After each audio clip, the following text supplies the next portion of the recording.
L'info sur AL24 News, bienvenue.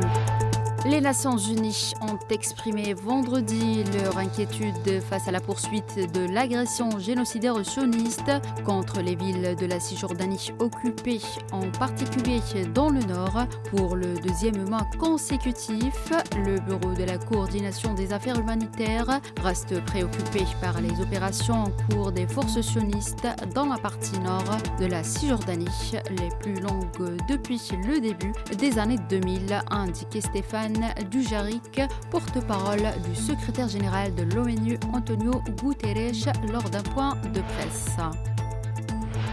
Les ministres des Affaires étrangères du G20 ont décidé lors de leur réunion à Johannesburg de s'efforcer de construire une paix juste en Ukraine ainsi que dans d'autres régions du monde où sévissent actuellement des conflits. C'est ce qu'a indiqué la déclaration finale du président de la Réunion. Je cite, « Il a été convenu de soutenir tous les efforts visant à parvenir à une paix juste en Ukraine, en Palestine, au Soudan, en République démocratique du Congo et dans d'autres pays en situation de conflit majeur. »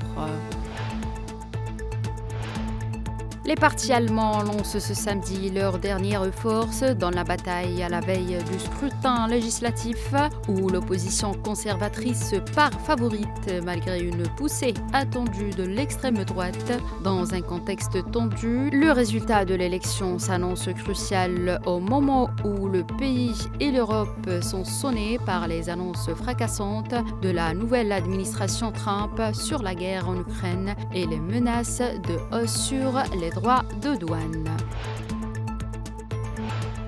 Les États-Unis présenteront à l'Assemblée générale des Nations unies le 24 février leur projet de résolution sur le règlement du conflit en Ukraine. C'est ce qu'a annoncé le secrétaire d'État américain Marco Rubio sur sa page du réseau social X.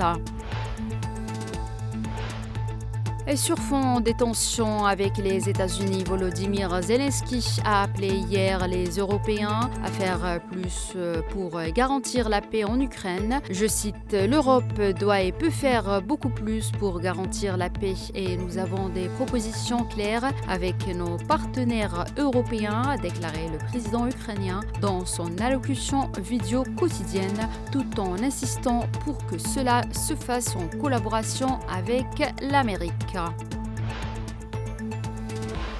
Et enfin, le ministre russe des Affaires étrangères, Sergei Lavrov, arrivera à Téhéran cette semaine. Cette visite vise à poursuivre les consultations entre la République islamique d'Iran et la Fédération de Russie sur le développement des relations bilatérales, ainsi que les événements dans le monde et la région, selon la déclaration du porte-parole du ministère iranien des Affaires étrangères, Ismail Baghei.